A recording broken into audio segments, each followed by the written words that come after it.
doctor's personal office waiting for test results when the words inoperable brain tumor and 6 months to live are said, the entire world stops.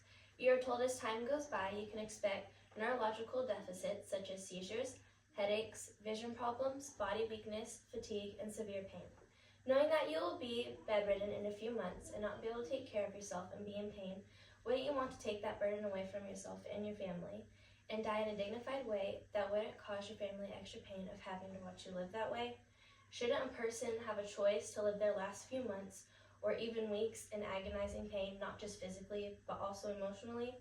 If assisted suicide was legal everywhere, then that would be an option to consider when making an end-of-life decision.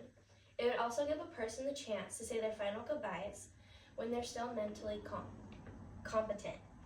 Currently, death with dignity is only legal in 11 states, which are Oregon, Washington, Montana, Vermont, California, Colorado, Hawaii, Maine, New Jersey, New Mexico, and District of Columbia.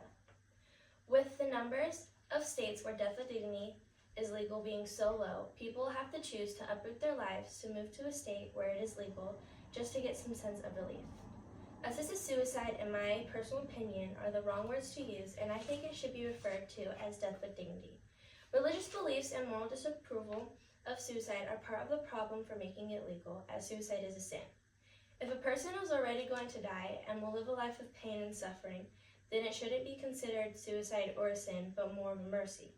So far this year, more than a dozen states have moved forward with bills to legalize it, despite the ethical and moral concerns. Before it was legal in California, Brittany Maynard had to uproot to Oregon to proceed with her death with dignity. On New Year's Day in 2014, at just 29 years old, Brittany Maynard had gotten the news that she had terminal brain cancer just 1 year after being married. She went through surgeries to help stop the growth of the tumor, but later learned that it had come back and was more aggressive. Doctors then prescribed full brain radiation, which would singe her hair and burn her scalp, and her quality of life would not be great. After researching, she came to the conclusion that no treatment would save her life. After carefully considering passing away in hospice, Brittany realized that she could develop morphine-resistant pain and suffer. She could have personality changes, verbal disruptions, and cognitive motor loss. Being that the rest of her body was young and healthy, it was likely that she would physically hang on for a long time, even though the cancer would slowly eat away at her mind. Brittany did not want to leave her family with this nightmare scenario, so she started researching death with dignity and was determined to be a candidate in the state of Oregon, as she was given a 6-month life expectancy. It was at this point that she and her husband, along with her mom, moved to Oregon to make plans to give her death with dignity. On November 1st, 2014, Brittany Maynard passed away peacefully while surrounded by loved ones. Death is a private matter, and the state or anyone else should not have a say in it. Rather, someone should be able to die with dignity or suffer. If an individual or group does not agree with the practice, then that's their opinion and they don't have to participate if faced with an illness, but they do not have the right to judge another. There are some safeguards in place to prevent people from taking advantage of using death with dignity in an unethical way. The solution here is to keep the safeguards in place and perhaps revise them if necessary and make it legal in all the United States, paying no attention to the individuals who don't agree with it. This shouldn't be a political issue or an argument about religious beliefs.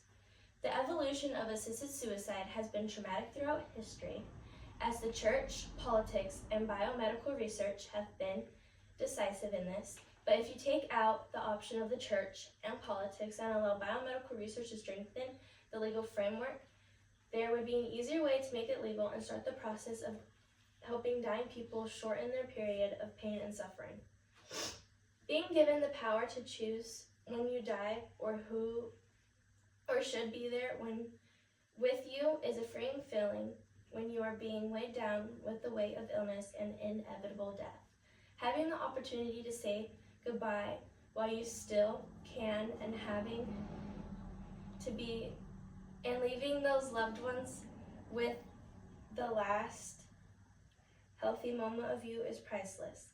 Having to move to another state on top of being terminally ill just to get some sense of relief is very sad.